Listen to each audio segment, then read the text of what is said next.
Okay, thank you, Danila and Qingfeng. Very fast speeches.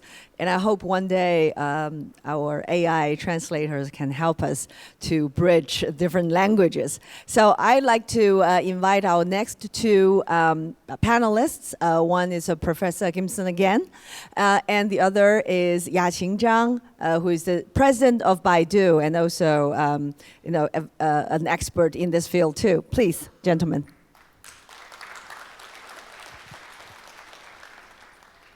We have about 15 minutes. Before that, everyone can go for lunch.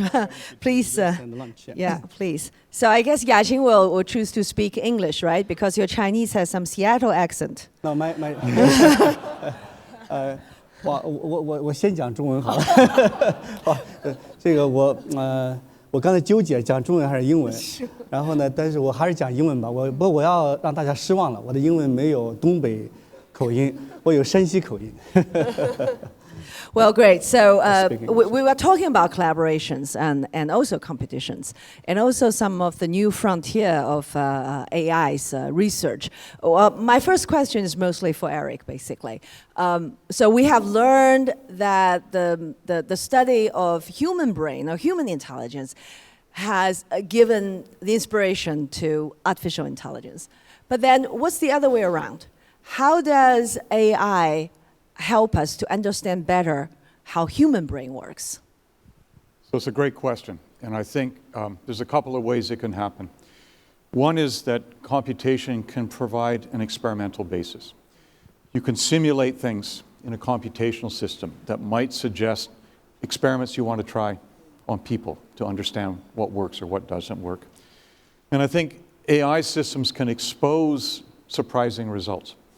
Connections that you hadn't seen before, that then allow neuroscientists or cognitive scientists to go back and look at, do humans think that way? There may be somewhere we don't, but there may be somewhere what an AI system does lets neuroscientists, cognitive scientists ask questions about the human system that deepens our understanding. Well, something that people usually say is that since we know so little about the mystery of human intelligence, there's no way that machines can copy that. But there are also other arguments by saying that the machines don't have to understand how the system works, so long as they can simulate the reactions. What do you think? I'm always nervous about that argument. And maybe it's just, training as a scientist. If you think about current deep learning systems, they're impressive what they can do. But we don't always understand exactly what inside is leading to that result. And as a scientist, I would really like to know what are the things that are happening. If I make a small change to that system, how does that deal with it? You're right that we don't know a lot about what goes on inside of our brain. But having a system that just solves a problem without giving us an explanation of why is a challenge. And if I may, I think if you think about applications of AI, in the United States today, many healthcare companies make decisions about what is covered for a patient based on an AI system. I'd like to know how it made that decision. I'd like to know what was the intelligence behind that conclusion. So I'd always prefer to have something that does allow an explanation of how it got to that decision. Is that also the training of Yaqin, right? Always understand why it works that way, not just how. Absolutely. Yeah. And it's my turn now? Yes, it is your turn. Okay, right. To, because we are now also talking about, deep learning as a very effective algorithm to advance many technologies and their applications. But is that the only way? What do you see as the future other path in our, intellectual or scientific research? Well, first of all, I want to commend MIT, Eric, Raphael, Raif, and entire MIT management for your foresight and the vision to start this audacious quest. Indeed, the future of AI will be a confluence of many different things. It's machine learning, it's brain science, neuroscience, and physics. Let me also suggest you add other disciplines like ethics and the policies, because that will need a lot of the collaboration and knowledge of different field. And I've been thinking too about, by the way, today, normally in sessions like this, I consider myself as a visionary for the longer term. Today, after a session, especially the last one, and I feel I'm very pragmatic and short term. But in any case, if you're looking at the next 5 years, 10 years, indeed, machine learning or deep learning, as useful, as valuable as it is, there is there's major limitations. We need a better understanding, of course, of how brain and how mind works, and also to bring that knowledge back to our existing technology and algorithms. Our discovery, understanding of brain and mind is actually pretty superficial, but even that knowledge has not been well applied to what we do today. Recently, I read some papers and a book in the human brain in the research, just our understanding of the memory model. Actually, we made a huge progress, but we really have not used that to the things like autonomous driving. We talked about this in the morning, that there are two kinds of short-term memory, which are very helpful in making decisions. One is the declarative, explicit memory, and the other is the implicit and non-declarative. And the first one is actually quite well understood, and we already taking advantage of some of that in our convolutional neural network, or RNN. But the second part is instincts, which are a kind of muscle memory, which are not well understood. In fact, when we develop technologies for autonomous driving, it is the second part of that memory and decision process that's more important, but it's not what we're doing right now. So I think there's a lot of things we're going to need to understand from different fields, especially brain research. The other thing is on the quantum computing, we already talked about. That will drastically change and disrupt our existing architecture, and will certainly change how we're going to compute and provide services. But again, it takes a while to see commercialization. In fact, that's one area we hope to work with MIT. The third thing we talked about before is 5G, which is not exactly AI, but will help AI to apply in a much faster manner, all the infrastructural advances. It's very interesting to see or study things from different perspectives. For example, when I was doing the documentary on AI, I was interviewing a Professor Tommaso Boldri, that's right, from MIT. So I asked him, how can you explain why our human memories show so bad? Mm-hmm. We have spent hours in learning, but we just forgot many of them. But then Tommaso answered by saying that you should ask that question in a different way. Why our human brain is so good at learning? Sometimes forgetting things is also part of our very precious intelligence. So I think changing perspective sometimes give us total different insight about intelligence itself. So my next question is actually, how do you see the importance of a collaboration between research institutes and companies, the private sector of this area? What are the things that both sides put on the table? Eric, would you start? So I think it's a great question, and I think many ways to look at it, but for me, one of the biggest ones is a university explores ideas, they take a long-term view, they will try unusual things that a company cannot always do because their shareholders want to make sure that they're doing things well. But a university isn't good often at scaling. So the engineering that needs to take place, and that's not meant as a negative, it's meant as a positive, to take an idea and make it really work well in massive scale, is something that I think companies do much better. Now, of course, companies have their own research labs. They're not that they're independent. But I think that trade-off, that back and forth of an idea being explored in a university and then working with the company to say, all right, how do we make it actually work 24/7, 365 days a year? How do we make it work in all of these conditions? That feeds back to the university to ask new questions.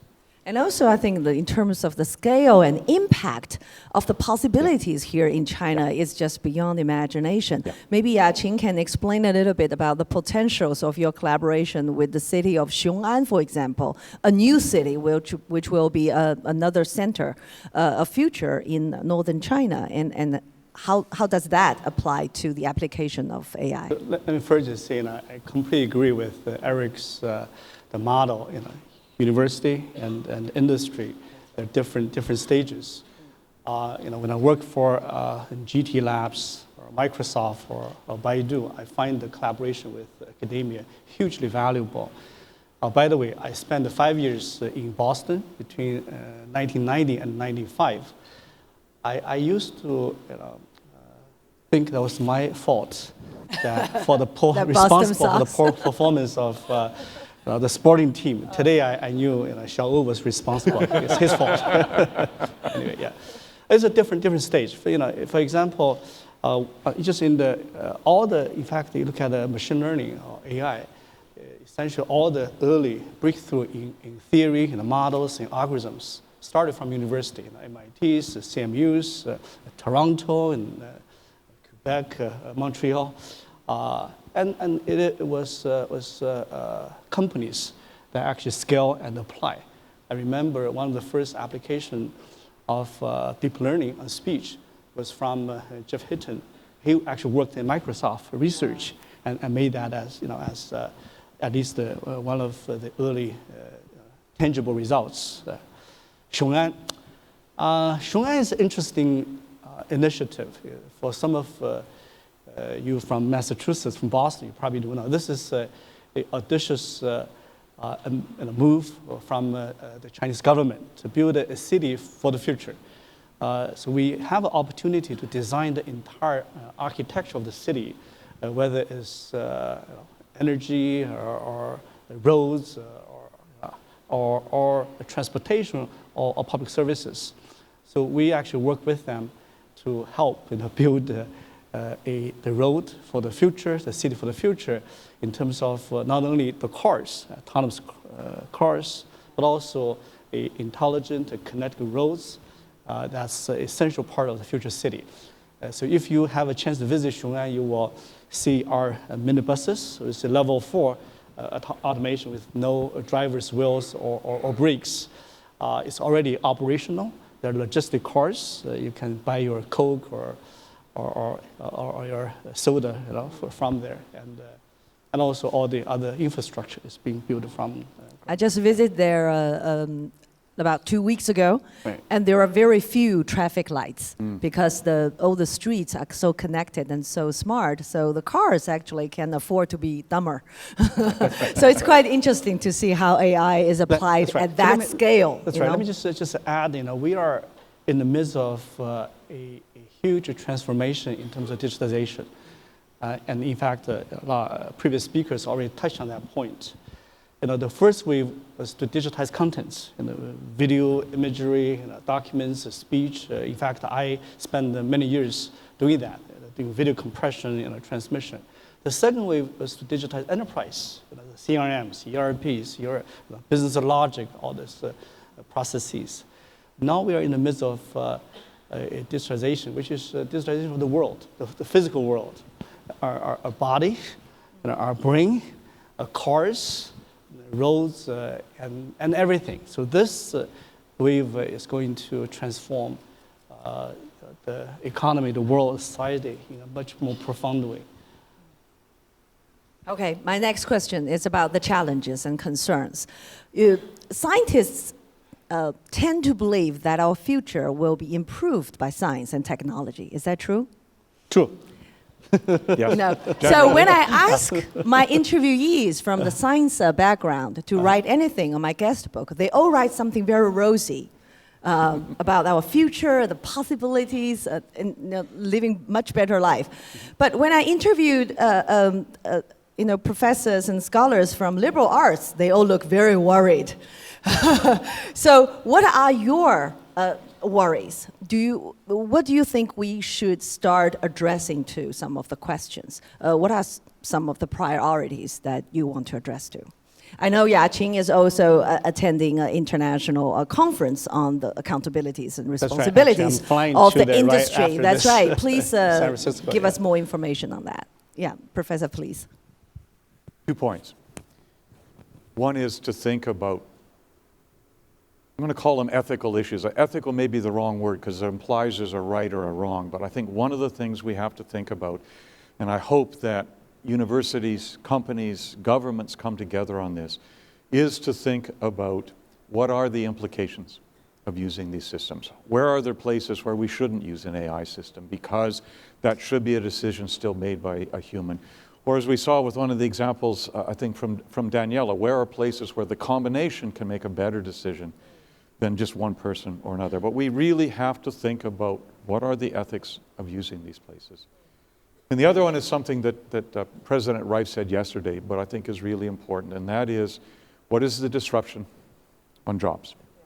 What is that disruption going to do societally? And MIT has a very, very large working group looking at, and I have to do this carefully, Raphael, right? It is the work of the future, not the future of work. We'll always have work in the future, but what do we think about where will this change?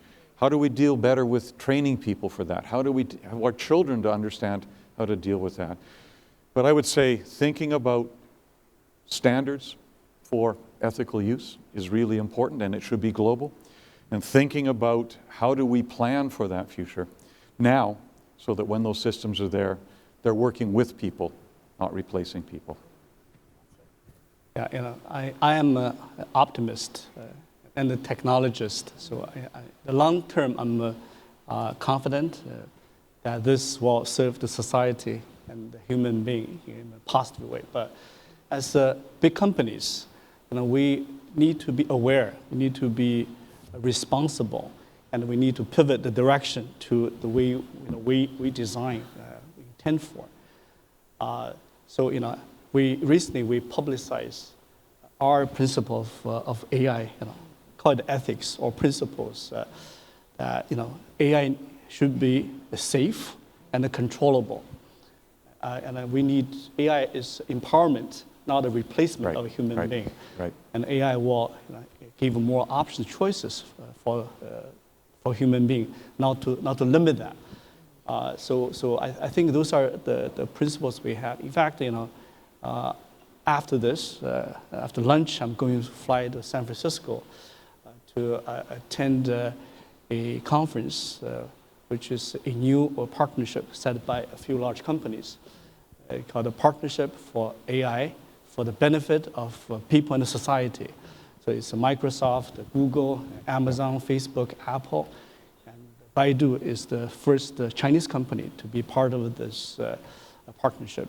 So it's not only about technology, it is about the implication and impact of technology on the society and the people. But let me also say this, I think part of human intelligence is to go beyond what we have today. It is to invent technologies, to build tools, but also to be smart enough to use these tools. So we'll survive and thrive after this presidential administration, I guess. Well, my last question, since we only have like a minute and a half, is to address our audience. I think we have many thought leaders, entrepreneurs, and mostly young people. What's your suggestion to them when they are planning their own personal life or career for the next 5 or 10 years? What's your best advice for them? Wow.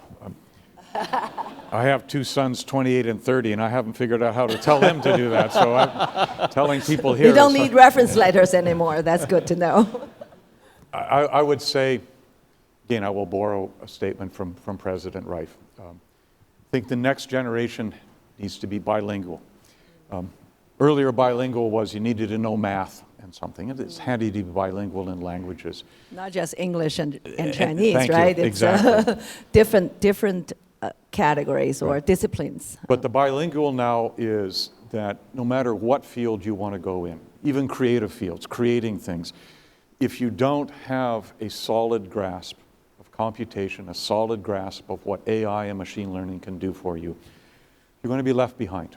And so rather than saying, I can't do computing, you should be able to say, I'm going to use computing, I need to understand it. It is a new mode of thinking that everybody has to have. Without it, you will be left behind. With it, you'll thrive. Yaqin, what's your advice? I have two kids, and both actually at Columbia. And they asked my advice, and I give them a device, never listen. But I keep telling them, machines learning, you must be learning, always learn. Be open-minded and be adaptive. Actually, what happened is not only about learning itself, it's ability to learn new things. The knowledge we have today will become irrelevant in 5 years, in 10 years. So it's ability to learn things, adapt, be open-minded, not only about computer science, but also about other fields. Well, I would say that for scientists and technologists, I think liberal arts or humanities studies can also be a very good bilingual skill to add to that, because as Einstein said, mystery stays in the middle of true art and true science. So when we're probing the very field of the unknown, I think we should have both the heart and brain and the mind to lead us ahead. Well, thank you very much to gentlemen, and I would like to ask all of you to give a big round of applause to our wonderful panelists and all the speakers this morning. Thank you. Thank you. That was good. Great job. Great job. Now our human brain tell us we need food. Yes. Enjoy your lunch. Thank you. All right.